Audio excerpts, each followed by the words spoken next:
우리 기도함으로 수요 성경 공부 시작하겠습니다. 기도합니다. 지난 3일간의 삶을 지켜주시고 오늘 수요일 아침 이 자리에 함께 나와 말씀을 배우게 모인 주의 백성들에게 하나님의 크신 은혜 은총이 더하게 하여 주시옵소서. 또 직장에서 지금 열심히 일하고 있는 우리 사랑하는 어번교회 모든 성도들의 삶의 터전 속에도 주의 돌보심과 인도하심이 있게 해주시기 원하며 저들이 어느 곳에 있든지 간에 하나님의 백성답게 이 땅에서 그 이름값을 해가며 살아가도록 인도하여 주시옵소서. 이제 시작하려고 합니다. 이 자리에 사탄 마귀 권세 틈타지 않게 하시고 주님께서만 홀로 영광받아 주시옵소서. 예수님의 이름으로 기도드렸사옵나이다. 아멘. 우리 찬송하겠습니다. 우리 50장입니다. 250장 우리 찬송하겠습니다. 구주의 십자가 보혈로 죄 씻음 받기를 원하네. 내 죄를 씻으신 주 이름 찬송합시다.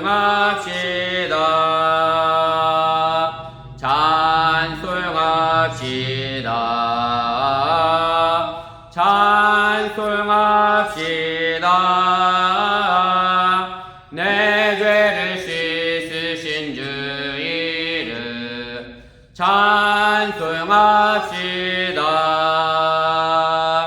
죄악을 속하여 주신 주 내 속에 들어와 계시네. 십자가 앞에서 주 이름 찬송합시다. 찬송합시다. 찬송합시다. 내 죄를 씻으신 주 이름 찬송합시다. 주 앞에 흐르는 생명수 날 씻어 정하게 하시네. 내 기쁜 영성을 다하여 찬송합시다.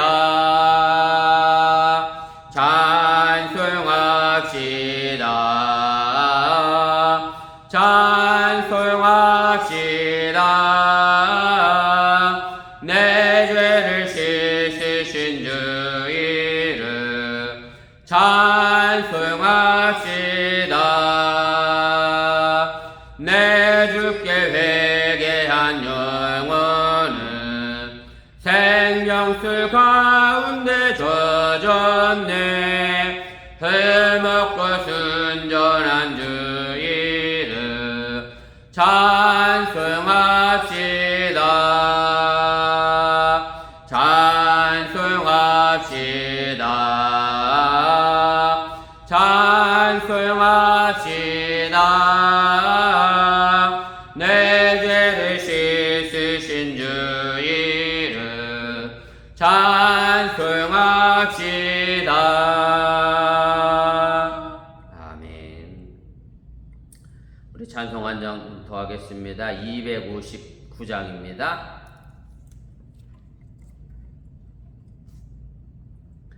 예수 십자가에 흘린 피로써 그대는 씻기어 있는가. 더러운 죄 지게 하는 능력을 그대는 참으지 않은가.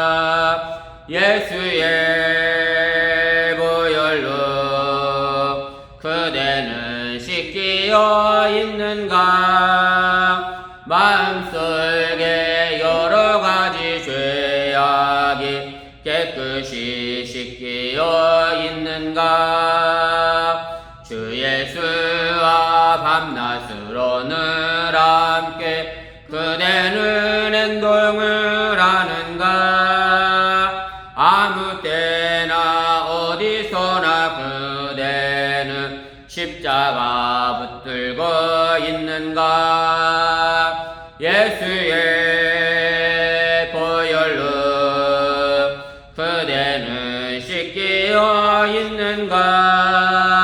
마음속에 여러 가지 죄악이 깨끗이 씻기어 있는가? 주님 예수 다시 올 때 그대는 영접할 예복이 있는가?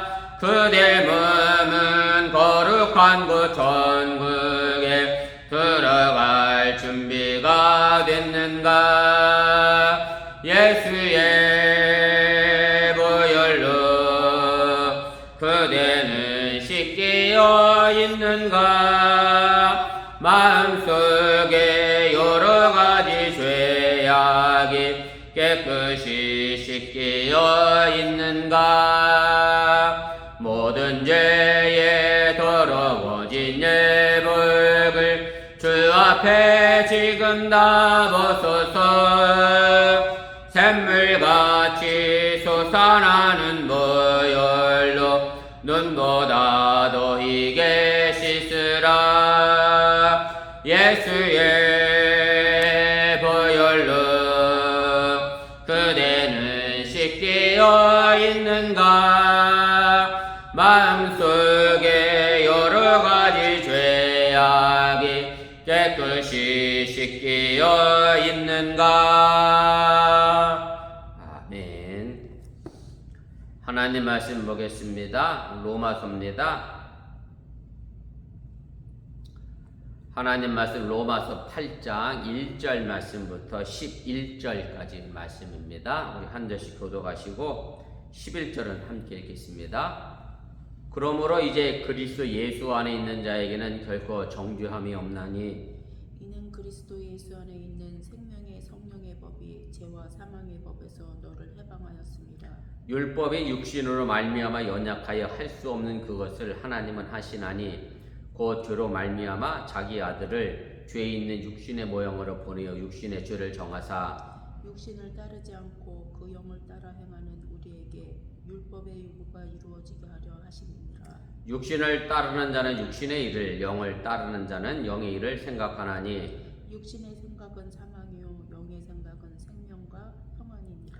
육신의 생각은 하나님과 원수가 되나니 이는 하나님의 법에 굴복하지 아니할 뿐 아니라 할 수도 없음이라. 육신에 있는 자들은 하나님을 기쁘시게 할 수 없느니라. 만일 너희 속에 하나님의 영이 거하시면 너희가 육신에 있지 아니하고 영에 있나니 누구든지 그리스도의 영이 없으면 그리스도의 사람이 아니라. 또 그리스도께서 너희 안에 계시면 몸은 죄로 말미암아 죽은 것이나 영은 의로 말미암아 살아있는 것이니라. 예수를 죽은 자 가운데서 살리신 이의 영이 너희 안에 거하시면 그리스도 예수를 죽은 자 가운데 살리신 이가 너희 안에 거하시는 그의 영으로 말미암아 너희 죽을 몸도 살리시리라. 아멘. 예, 오늘은 로마서 20번째 시간입니다. 성령 안에 있는 우리 그리스도인들의 삶. 그래서 우리 기독교인들, 우리 그리스도인들은 성령 안에서 살아가야 함을 이야기하고 있고요. 오늘 8장에서부터는 약간 이제 분위기가 이제 반전된다 그렇게 생각하시면 되겠습니다. 오늘 내용분해를 보시면 그래서 우리가 지금 네 번째 큰 단락에 하나님의 의가 나타난 결과가 뭐냐라고 하는 부분에 관한 이야기를 하면서 사도 바울이 그동안 우리 그리스도인들이 왜 구원이 필요했고 그것은 우리가 죄에 사로잡혀 살아왔기 때문에 우리가 구원이 필요하고 그래서 이제 죄로부터 우리가 해방됐고 율법으로부터 이제 해방됐다. 그리고 완전히 이제 죽음으로부터도 해방됐다. 그러면 우리가 어떤 삶을 살아야 하느냐? 우리가 성령 안에서 이제 새로운 삶을 살아야 한다라고 하는 것을 사도 바울이 이야기를 하게 됩니다. 우리가 본문 계열을 보시면 이렇게 됩니다. 그래서 이제 바울은 이제까지 우리 그리스도인들의 이제 실존을 언급을 했습니다. 이제까지 우리 그리스도인들의 실존은 뭐였느냐면 죄의 노예로 살아왔었다. 또 죄에 팔려서 어쩔 수 없이 종살이하며 살았다. 그리고 그 죄가 우리들의 마음에 들어와서 기생하면서 그 율법을 악용해서 우리로 하여금 더 큰 죄를 짓게 만들었다. 이렇게 실존적 현실을 언급을 했고요. 그래서 이제 어두운 터널을 지나고 나서 이제 새로운 뭐랄까요 터널을 지나고 나면 이제 환하게 빛이 비춰지는 것처럼 우리 그리스도 안에서 우리가 이제 새로운 삶, 다시 말씀드리면 성령 안에서 우리는 자유로운 삶을 이제 살게 될 것이다라고 하는 것을 논의를 이제 시작을 하게 됩니다. 사도 바울이 8장 전까지는 사실은 성령에 관한 이야기는 거의 언급을 하지 않았습니다. 그래서 성령에 대한 언급은 딱 2번 언급이 되어져 있고요. 그런데 오늘 이제 8장에서부터는 이 8장 전체는 성령에 관련된 그런 주제로 언급이 되면서 결국 성령 안에서 자유롭게 된 사람들, 죄의 노예로부터 해방된 사람들은 어떤 그리스도인의 새로운 삶으로 우리가 살아가는 모습이 있어야 한다라는 것을 이야기를 하게 됩니다. 제가 성령에 관하여 앞에 딱 2번 언급된 것은 각주 하단에 달아드렸으니까 참고로 보시면 좋겠습니다. 3번입니다. 그래서 우리가 지난 시간까지 이제 사도 바울이 얘기했던 것처럼 우리 신앙인들이 의지, 여기서 말하는 의지는 뭐 내 마음의 의지라기보다 하나님께서 인도하시는 그런 지성적 의지를 가지고 있는데도 불구하고 자꾸 행동 사이에 갈등의 문제, 그래서 사도 바울이 오라 나는 곤고한 사람이로다 라고 고백했던 그런 모습을 보면서 우리 그리스도인들이 성령 안에서 예수 그리스도 안에서 죄의 용서함을 얻고 자유롭게 되었지만 여전히 우리 육신의 연약함과 한계 때문에 갈등 속에서 살아가고 있음을 이야기를 하게 되고, 우리가 예수를 믿어 이미 구원을 얻었지만 그 구원이 아직 완성된 것은 아니다 라고 하는 것을 이야기하면서 우리가 여전히 의지와 행동의 사이에서 갈등이 있음을 이야기를 하게 됩니다. 그것이 오늘 3번에 있는 이야기인데 제가 2페이지 제일 윗단까지 한번 읽어가겠습니다. 바울은 그리스도인들은 그리스도 안에서 믿음을 통하여 하나님께로부터 의롭다고 인정을 받아 이미 구원을 받았지만 아직 최종적으로는 완전한 구원에는 이르지 못했음을 이야기를 하게 되고요. 결국 완전한 구원은 언제 오게 되느냐면, 제가 늘 설교 시간에도 말씀드렸습니다만은 하나님께서 이 땅을 최종 심판하시는 그때 완전한 구원은 이르게 된다라고 하는 얘기고, 그렇기 때문에 우리 그리스도인들이 이 땅에 살면서 율법으로부터 그리고 죽음으로부터 자유가 선포되었지만 그럼에도 불구하고 여전히 날마다 죄의 세력과 싸워 나가야 하는 것이고, 그러다 보니 내가 원하는 하나님 뜻대로 살고자 원하지만 행동 사이에서 여전히 갈등의 문제가 남아있고 그것을 경험하며 살아가고 있음을 사도 바울이 이야기를 하게 됩니다. 이 페이지 제일 꼭대기로 올라가겠습니다. 4번입니다. 그래서 이런 육신의 연약함, 육신의 한계 이런 것으로 인하여 우리가 죄와의 육착관계, 죄가 항상 나를 붙들어 매고 있음을 우리가 인식해야 하고, 그래서 그러다 보면 인식하게 되면 내가 이 죄로부터 노임받아야 되겠구나 라는 것을 이제 알 필요를 느끼게 되고, 그래서 인간에게 정죄의 역할을 해온 율법으로부터 자유롭게 되는 것을 가지고 바울은 오늘 말씀에 보면 생명의 성령의 법이 우리를 죄와 사망의 법에서 이제 해방시켰다, 그렇게 이야기를 하게 됩니다. 그래서 오늘 8장 1절 말씀에서부터 이제 11절까지 이 문단에서 바울이 그 육신의 한계를 벗어나고 죽음이라고 하는 덫으로부터 해방하기 위해서는 선결 조건이자 또 능력의 원천이 되는 생명의 성령의 법이 우리에게 있어야 함을 이야기하면서 그 생명의 성령의 법이 무엇인지에 관하여 집중적으로 이야기하고 있고, 결국 우리 그리스도인들의 삶이라고 하는 것은 성령 안에서의 삶, 사도 바울이 자주 쓰는 표현입니다만은 그리스도 안, 성령 안, 다 안에 내재된 그런 삶을 우리가 살아가야 한다라고 하는 얘기입니다. 우리 본문 주석 보면서 자세하게 더 설명해 나가도록 하겠습니다. 그래서 그리스도 안에 있는 우리에게는 이제 결코 정죄함이 없다, 그렇게 이야기를 했는데 왜 그럼 정죄함이 없느냐, 그 이유를 좀 생각해 보도록 하겠습니다. 오늘 본문 1절 2절 말씀인데 제가 다시 읽어드립니다. 그러므로 이제 그리스도 예수 안에 있는 자에게는 결코 정죄함이 없나니 이는 그리스도 예수 안에 있는 생명의 성령의 법이 죄와 사망의 법에서 너를 해방하였습니다. 이렇게 이제 말씀하게 됩니다. 사도 바울이 오늘 이제 시작을 이렇게 하죠. 그러므로 라고 하는 말로 이제 시작하면서 이제까지 논의해 왔던 죄의 노예로 살았고 죄에 속박된 죄의 족쇄에 살아왔던 우리들의 삶은 이제 완전히 끝났다라고 하면서 화제 전환을 이루어내려 하는 의도에서 이제 사용을 됐고요. 그리고 그러므로 이제 우리는 이제 어떻게 되죠? 삶의 모습이 이제 바뀌었다. 예전과 지금이 완전히 달라졌다라고 하는 종말론전 현재 시점을 이야기하면서 옛 시대가 지났고 이제 그리스도 안의 소리가 구원의 새로운 시대가 우리에게 왔음을 사도 바울이 이제 알리게 됩니다. 결코 정죄함이 없나니 결코가 없다라고 하는 이중 부정을 이야기하면서 사도 바울이 아주 강하게 부정을 하게 되는데 그 부정은 뭐냐면 결코 우리에게는 뭐가 없지요? 정죄가 없다. 그 부정의 대상은 바로 정죄라고 하는 얘기고 이것은 아담의 자손으로 태어난 우리 인간이라고 하면 쉽게 말하면 육신을 가지고 있는 인간이라고 하면 정말로 피할 수 없는 죄의 결과가 바로 정죄라고 하는 얘기고 죄를 졌으면 그 죄에 대한 값을 마땅히 치러야 한다라고 하는 얘기인데 바울에 의하면 그 정죄의 족쇄는 어디로부터 해방될 수 있느냐? 율법으로는 우리가 도저히 이제 이룰 수 없다고 사도 바울이 이야기했잖아요. 그래서 누구의 은혜가 필요하다? 예수 그리스도의 은혜가 필요하다. 지난 마지막 시간에 제일 뜬금없이 7장 마지막 절에 뭐라고 그랬죠?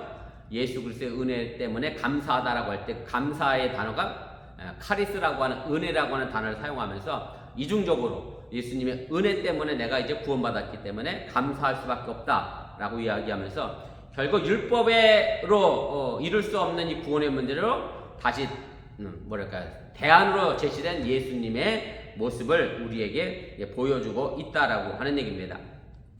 3번입니다. 그래서 그리스도 안에 있는 우리에게 결코 정죄함이 없는 이유가 그럼 도대체 뭐냐? 사도 바울이 이야기하는 것은 바로 생명의 성령의 법이 우리를 해봤기 때문에 우리에게는 이제 정죄함이 없다라고 이야기를 하게 됩니다. 생명의 성령의 법이라고 하는 것은 일종의 이제 사도 바울이 만들어낸 신조어죠. 신조어긴 한데 사실 그 앞에서도 이미 여러 번 반복된 말이긴 합니다만은 이미 앞에서 사도 바울은 무슨 법을 이야기했느냐면 하나님의 법을 이야기했고 또 내 마음의 법을 이야기했고 그래서 여기서 마음도 우리가 뭐랄까요 감정적인 하트의 마음이 아니라 감정에 따라 자지우지되는 그런 마음이 아니라 이성을 가지고 하나님과 교류하는 그런 마음이라는 것을 제가 말씀드렸고 그래서 이 생명의 성령의 법은 하나님의 법 그리고 마음의 법과 통하는 같은 개념으로 우리가 이해하시면 되고요. 그런데 그 성령의 법 안에 사도 바울이 뭘 갖다 붙였어요? 생명이라고 하는 수식어를 붙임으로 해서 성령이 우리에게 예전에 죄에 의하여 죽었던 것을 새롭게 다시 태어나게 하는 새 생명의 힘을 가지고 있음을 우리에게 분명하게 이제 보여주고 있습니다. 자, 생명의 성령의 법이 죄와 사망의 법에서 우리를 이제 구원했다. 마찬가지로 그 앞에는 죄의 법만 나왔는데 사도 바울이 거기다 뭘 더 갖다 붙였어요? 사망이라고 더 갖다 붙임으로 해서 바울은 죽음으로부터 우리가 해방이 그리고 그것이 우리의 구원이 또 다른 혜택임을 우리에게 분명하게 이제 보여주고 있습니다. 우리 3페이지 제일 꼭대기로 올라가도록 하겠습니다. 2번입니다. 그래서 하나님께서는 우리를 죄와 죽음의 법에서 이제 해방시키기 위해서 역사 속에서 어떤 일을 행하였느냐라고 하는 부분인데 이제 3절, 4절 말씀입니다. 제가 읽겠습니다. 율법의 육신으로 말미암아 연약하여 할 수 없는 그것을 하나님은 하시나니 곧 죄로 말미암아 자기 아들을 죄 있는 육신의 모양으로 보내어 육신의 죄를 정하사 육신을 따르지 않고 그 영을 따라 행하는 우리에게 율법의 요구가 이루어지게 하려 하심이니라 이렇게 말씀하고 있습니다. 자, 그래서 하나님께서는 우리를 죄와 죽음의 법에서 해방시키기 위해서 역사적으로 무슨 일을 했느냐 사도 바울이 이야기를 하게 되는데 사도 바울이 이제 8장 전체를 이제 성령에 관하여 이야기하다가 다시 잠시 율법으로 이제 돌아가게 됩니다. 그래서 율법이 죄에 악용돼서 이제 사람의 행실을 올바르게 하려고 하는 그 본래의 목적을 달성할 수 없었음을 이제 설명하면서 이 복잡하고 난해한 이 어려운 문제를 돌파할 수 있는 분은 바로 하나님 자신이다. 그렇게 이야기를 하게 됩니다. 사실 이제 3절 말씀을 우리가 개역 개정 성경으로 보면 좀 이해가 안 되는 부분이 있어요. 좀 복잡하게 해석을 번역을 해놔서 그런데 표준 세번역을 보면 이 3절 말씀이 훨씬 더 이해가 됩니다. 한번 보세요. 제가 각주 하단에 달아드렸습니다. 육신이 연약함으로 율법이 할 수 없던 것을 하나님께서 하셨다, 이런 얘기고요. 그래서 하나님께서 뭘 하셨느냐면 곧 죄를 속하여 주시려고 자기의 아들을 죄된 육신을 지닌 모습으로 보내셔서 육신에다 죄를 정하셨습니다. 이렇게 되어 있습니다. 그래서 결국 답이 나왔잖아요. 죄와 죽음의 법에서 우리를 해방하기 위해서 하나님이 뭘 하셨어요? 자기 아들을 육신을 입고 이 땅에 보내셨다.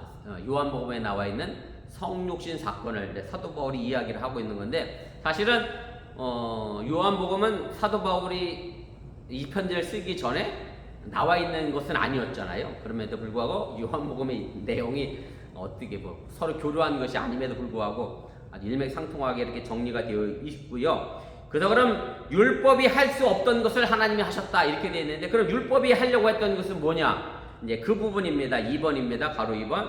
율법의 불가능함에 대하여 하나님이 전혀 이제 새로운 방식으로 출구를 만들었는데, 그것은 바로 자기의 아들 예수님을 이 땅에 보내셨다라고 하는 얘기고, 우리 동양 문화권에도 마찬가지고 어디나 어느 문화권이나 다 마찬가지겠습니다만은 왕이나 어떤 높은 사람이 신이 특정한 일을 대행하기 위하여 어떤 사람을 보내잖아요. 특사라기도 하고 대사라기도 하고. 그러면 보통 다 누구를 보냈냐면 자기 밑에 있는 종이나 그런 사람들을 보내죠. 그런데 하나님은 지금 종이 아닌 누굴 보낸 거예요?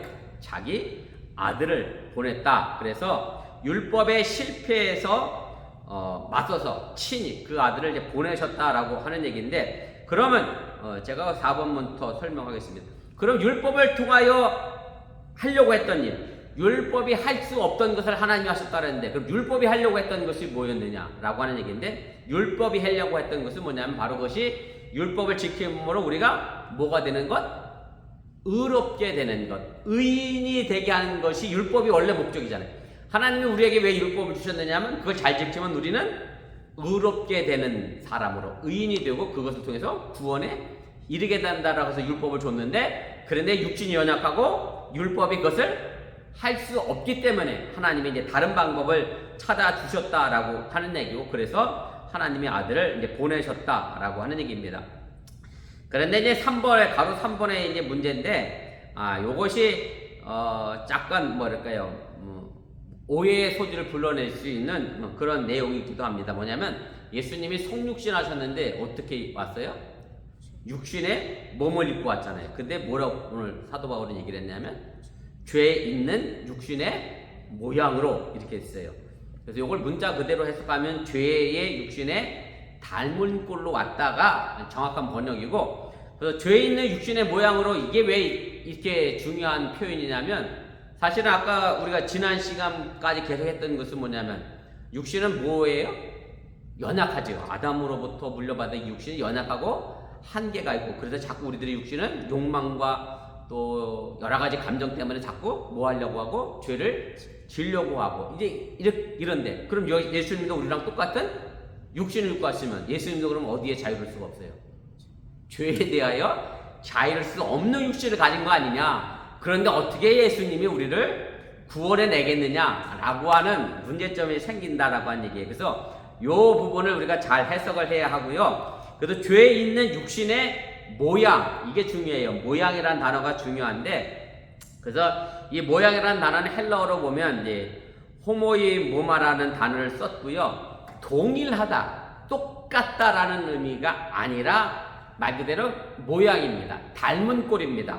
그래서 예수님께서 이 땅에 육신의 몸을 입고 오신 것은 그대로 우리 인간의 몸을 그대로 입고 오신 게 아니라 육신의 모양을 담게 오셨고, 그래서 죄로부터 자유로우시면서 동시에 우리들의 마음과 생각과 고충을 잘 알고 이해하시는 그런 분으로, 그래서 호라비 사장은 과거가 안다 이런 것처럼 충분히 우리들의 현실을 겪음으로 해서 이에 동참했다라고 하는 의미입니다. 그래서 예수님이 육신을 가지고 있으면서도 불구하고 죄가 없다라고 하는 이유가 바로 요 성경 구절 속에서도 우리가 찾아낼 수 있다라고 하는 얘기입니다.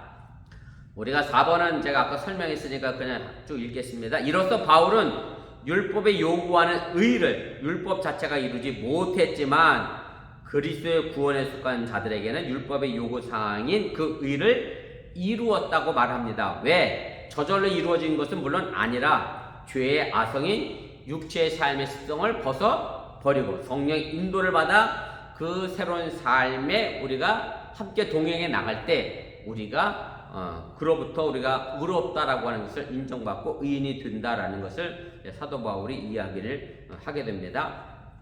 자, 그러면서 이제 사도들이 육신에 속한 자와 영에 속한 자를 구분하여 이제 이야기를 하게 됩니다. 5절부터 8절까지의 말씀인데 제가 읽겠습니다. 육신을 따르는 자는 육신의 일을, 영을 따르는 자는 영의 일을 생각하나니 육신의 생각은 사망이요 영의 생각은 생명과 평안이라.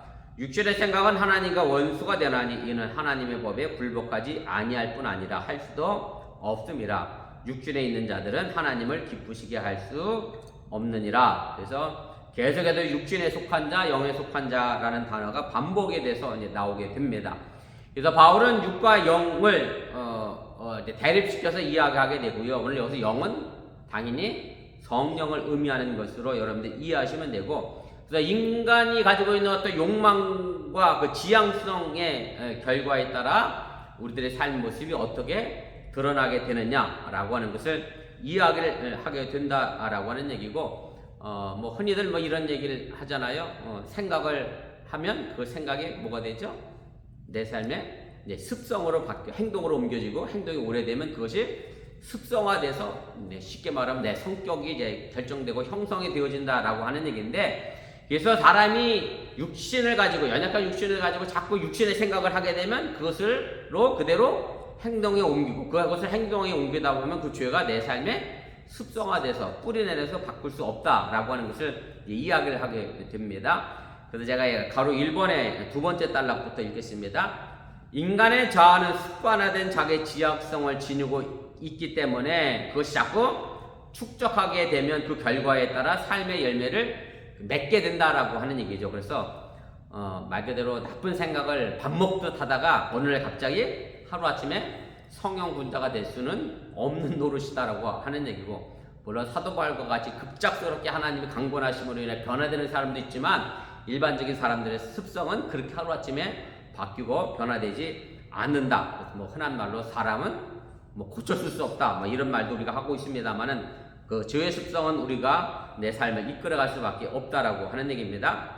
가로 2번입니다. 그래서 육신을 쫓는 자는 죄성에 감염된 육신적 욕망에 따라 살아온 사람을 의미하는 거고, 육신의 올가미 속에 빠져서 헤어나오지 못하는 것을 의미하는 거고, 반면에 영을 쫓는 사람들은 이제 세례를 통해서 성령을 선물로 받고 그 성령의 인도함 따라 살아가는 사람을 이야기하는 것을 여러분들이 기억하시면 좋겠습니다. 바울이 말하는 이 생각, 육신의 생각, 영의 생각 이야기한 것은 아까도 얘기했습니다만 그냥 우리가 마음의 감정의 생각을 의미하는 게 아니라 지성의 생각, 의지를 가지고 행하고자 하는 지성의 생각을 의미하는 거고요.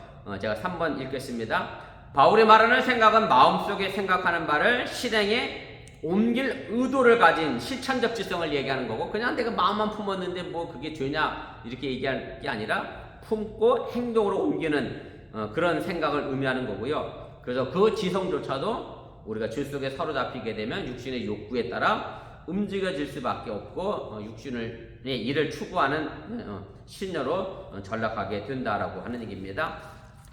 우리 4페이지 제일 꼭대기로 올라가겠습니다. 이제 반대겠죠. 그러나 영의 생각을 따라 움직이는 사람은 당연히 영의 생각을 따라 그리스도 안에서 새로운 행동을 우리가 해 나가게 되고, 그러다 보면 우리 그리스도인이 갈라디아에서 나와 있는 것처럼 성령의 열매를 맺는 그런 결실로 나아가게 된다라고 하는 얘기입니다. 물론 당연히 그런 육신의 생각은 하나님과는 원수가 되고 하나님을 기쁘시게 할 수 없게 되는 것은 당연하다라고 하는 얘기고, 왜냐하면 육신의 생각은 창조주 하나님을 자꾸 무시하고 멀리하기 때문에, 피조물이 우리가 창조주 하나님을 멀리하니 당연히 하나님을 기쁘시게 할 수 없는 것은 당연하다라고 하는 얘기고, 가로 6번입니다. 결국 우리가 이 땅에서 신앙생활하는 가장 궁극적인 목적이라고 표현해도 뭐 틀리지 않겠습니다만, 하나님을 기쁘시게 하는 삶을 우리가 살아가는 것이, 그것을 통해서 하나님께 영광을 돌리는 것이 우리 그리스도인들이 요청되는 모범적인 삶의 자세인 것을 여러분들이 기억하시고, 성령에 따라 살아가는 우리 그리스도인들이 하나님의 마음을 잘 헤아려 살펴서, 하나님이 이렇게 하면 기뻐하시겠지, 그것을 따라 육신의 생각을 따라 움직이는 삶이 아니라 하나님을 따라 하나님을 기쁘게 하는 그런 삶을 살아갈 수 있기를 주님의 이름으로 부탁을 드립니다. 4번입니다. 하나님의 영이 우리 안에 있으면 우리는 그럼 어떤 사람이 됩니까? 마지막입니다. 우리 9절부터 11절까지 말씀입니다. 제가 읽겠습니다. 만일 너희 속에 하나님의 영이 거하시면 너희가 육신에 있지 아니하고 영에 있나니, 누구든지 그리스도의 영이 없으면 그리스도의 사람이 아니라. 그리스도께서 너희 안에 계시면 몸은 죄로 말미암아 죽은 것이나 영은 의로 말미암아 살아있는 것이니라. 예수를 죽은 자 가운데서 살리신 이의 영이 너희 안에 거하시면 그리스도 예수를 죽은 자 가운데서 살리신 이가 너희 안에 거하시는 그의 영으로 말미암아 너희 죽을 몸도 살리시리라. 아멘. 오늘 이 마지막 9절부터 11절까지의 말씀에 보면 이제 성령이라고 하는 단어가 자꾸 다른 단어로 반복돼서 쓰여지게 됩니다. 찾았을지 모르겠습니다만은 이 영을 무슨 영이라고 표현하냐면 하나님의 영이라고 하고, 또 다른 것은 그리스도의 영이라고 하고. 그래서 사실은 사도 바울이 로마서를 쓴 당시만 해도 뭐 삼위일체 개념이 교리가 형성되기 이전인데, 사도 바울이 쓴 내용을 보면 성령과 하나님의 영과 그리스도 영이 다 같은 의미로 사용해서 삼위일체 교리가 만들어진 어떤 배경을 우리에게 제공해 준다, 그렇게 이 구절이 또 생각해 볼 수가 있습니다. 4번의 가로 1번입니다. 그래서 성령이 단락안에서 이제 그리스도인들 가운데 거하는 하나님의 영으로 이제 묘사되고, 뭐 하나님의 영은 구약 성경에 보면 하나님의 어떤 운동력을 표현하는 것으로 바울 서신에 이제 자주 등장하게 됩니다. 뭐 하나님의 영은 사실은 창세기 1장에부터 나타나잖아요. 태초에 하나님이 천지를 창조하셨는데 하나님의 영이 어디를 돌아다니셨다, 운행하셨다고? 수면 위를 운행하셨다라고 이렇게 표현한 것처럼 하나님의 운동력을 그렇게 표현하는 내용이고요. 그래서 하나님의 영은 결국 무엇보다 우리 마음 안에 거주하는, 살아계시는 하나님과 소통할 수 있는 어떤 기능을 우리에게 주는 것이고, 사실 하나님의 영이 없으면 누구의 마음을 알 수가 없어요. 하나님의 마음을 알 수가 없습니다. 그래서 우리가 이런 측면에서 부모된 자가 자녀들에게 조금 더 잘해줘야 될 이유는 뭐냐면, 자녀는 아직 부모가 되지 않았기 때문에 누구 마음을 잘 몰라요. 부모 마음을 잘 모르지만 부모는 자녀의 시절을 거쳐왔기 때문에 사실 자녀의 마음을 잘 헤아려서 살펴야 되는데, 살다 보니까 자녀 마음을 잘 헤아리지 않고 자꾸 부모 생각만 자녀에게 주입하는 뭐 그런 부분이 없잖아 있습니다만, 아무튼 마음은 있어야 서로 소통이 되잖아요. 그 마음이 없으면 소통이 안 되는 것처럼 하나님의 영이 우리 안에 있으면 우리가 하나님과 소통할 수 있게 된다라고 하는 얘기고, 결국 하나님의 영은 우리들의 삶을 거룩하게 유지시켜 나가게 하는 그런 힘이 되어진다라고 하는 얘기고, 그래서 이런 점에서 세상의 영과 구별되어져서 우리 그리스도인들의 신앙의 정체성을 만들어가는 것이 바로 하나님의 영임을 기억하시면 좋겠습니다. 가로 3번입니다. 그 다음에 성령이, 오늘 사도 바울은 또 그리스도의 영이라고 표현하고 있는데, 물론 이 의미는 하나님의 영과 그 의미가 이제 같은 의미로 사용됐다 해도 뭐 틀리지 않고요. 하나님의 영이 하나님의 마음을 전하는 것처럼 그리스도의 영은 누구의 마음을 전하겠어요? 예수 그리스도의 마음을 우리에게 전하는 것이고, 그래서 하나님의 영과 그리스도의 영이 하나님 앞에서, 예수 그리스도 앞에서 우리가 어떤 삶을 살아갈 것이냐, 그의 삶의 교훈과 가르침을 생각나게 하고 그것을 따르도록 우리를 이끌어가는 영임을 여러분들이 또한 기억하시기를 바랍니다.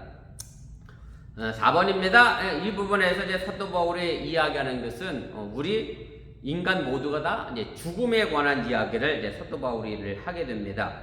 그래서 우리가 다 이제 죽을 것이다라고 하는 것을 이야기하는데, 우리가 죽었는데 10절 11절에 보면 누가 우리를 살려낸다고 그러냐면 예수 그리스도가 우리를 다시 부활하셨던 것처럼 우리를 살려내게 된다. 그래서 우리 11절에 보면 이렇게 돼 있어요.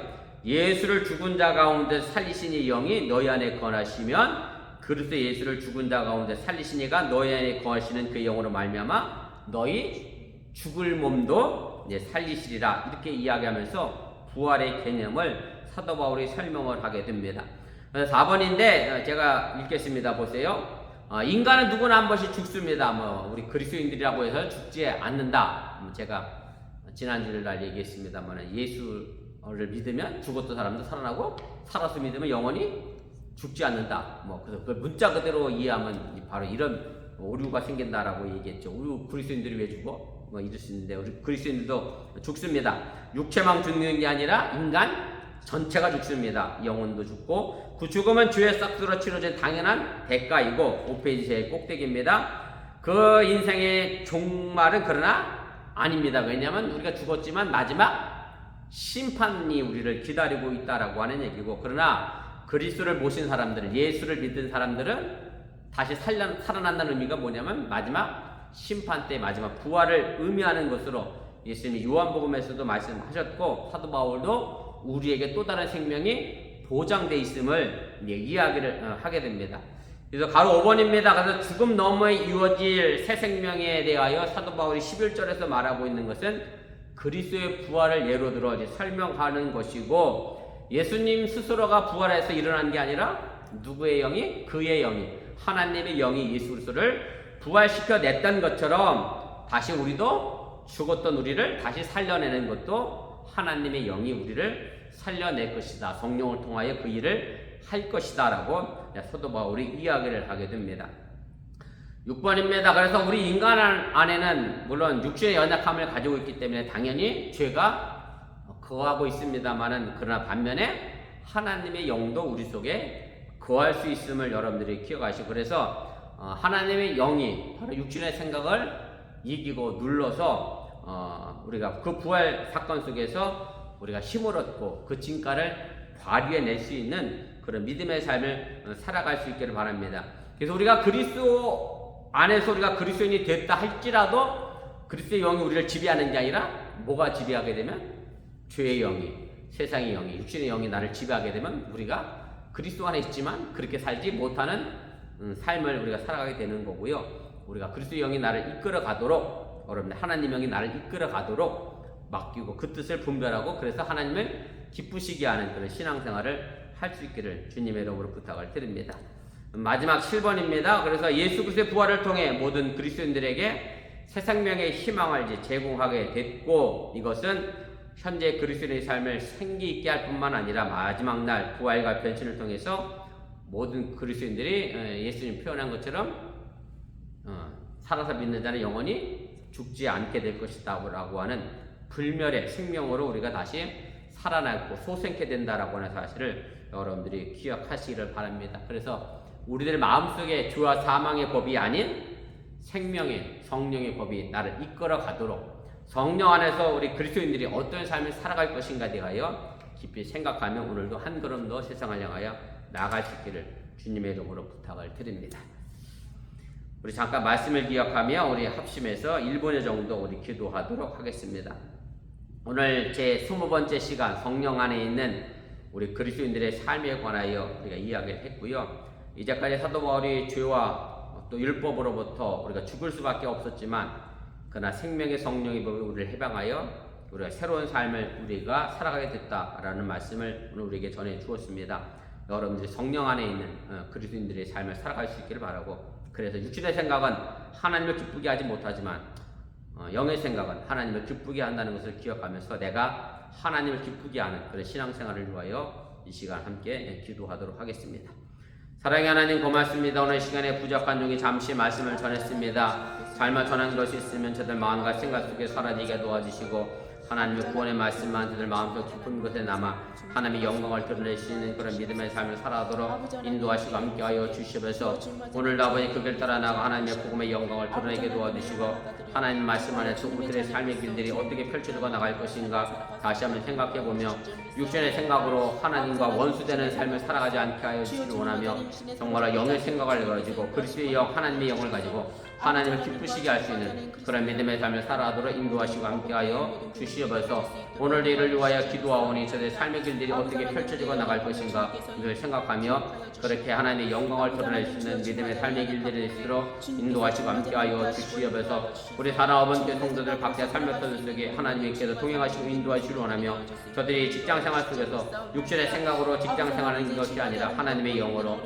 그리스도의 영으로 직장생활하게 도와주시기를 원하며 그것을 통하여 하나님을 기쁘시게 하는 삶을 살아도록 인도하시고 함께하여 주시옵소서. 이제 아버지 본격적으로 방학을 맞이하여 한국에 가고자 하는 이들이 많이 있습니다. 저희 발걸음도 평안하게 도와주시고 한국이 여정 즐겁고 행복한 시간 되도록 인도하시기를 원하며 또 남겨진 우리 남편들 하나님 건강한 모습으로 또 보낼 수 있도록 인도하시기를 원하고 우리 어번께 성도들 이 더운 여름 때문에 하나님 신앙적으로 또 육신적으로 나태해지거나 게을러지지 않도록 도와주시고 강건함으로 언제나 세워주시고 부어주시고 튼튼하게 하여 주시옵소서. 또 사랑하는 자들 긴긴 여름방학에 이제 접어들게 됩니다. 하나님께서 함께 도와주시려 원하고 이 여름방학 그냥 아버지 의미 없는 시간들로 보내지 않게 도와주시려 하며 가치 있는 시간들로 함께 보내고 인도하시려 원하고 또 이 방학을 지나서 새로운 학년으로 또 새로운 학교로 한 단계씩 성장해 나가는 우리 어번께 믿음의 성도들의 자녀가 되도록 인도하시고 함께하여 주시옵소서. 사랑의 하나님 고맙습니다. 우리가 죄와 사망의 법에서 죽을 수밖에 없었는데 오늘 사도 바울은 결코 우리에게는 정죄함이 없다. 왜냐하면 생명의 성령의 법이 우리를 해방시켰다라고 분명하게 말씀합니다. 우리가 행해 육신의 생각 때문에 하나님을 기쁘시게 하지 못하는 삶을 살아가는 어리석은 자들 되지 않게 하여 주시려 원하며 하나님의 영을 가지고 그리스도의 영을 가지고 하나님과 소통하며 그리스도의 마음과 소통하며 그렇게 하나님을 기쁘시게 하는 그래서 하나님께 영광 돌리는 신앙의 삶을 우리 어머니교회가 살아가도록 함께하여 주시옵소서. 이 모든 말씀 예수님의 이름으로 기도드렸사옵나이다. 아멘. 하늘에 계신 우리 아버지여 이름이 거룩히 여김을 받으시오며 나라 임하옵시며 뜻이 하늘에서 이루어진 것 같이 땅에서 이루어지이다. 오늘날 우리에게 일용할 양식을 주옵시고 우리가 우리에게 주신 자를 사하여 준 것 같이 우리들을 사하여 주옵시고 우리를 시험에 들게 하지 마시옵고 다만 악에서 구하옵소서. 대개 나라와 권수와 영광이 아버지께 영원히 있사옵나이다. 아멘. 감사합니다. 성경 공부를 마쳤습니다. 건강한 모습으로 주일에 뵙겠습니다.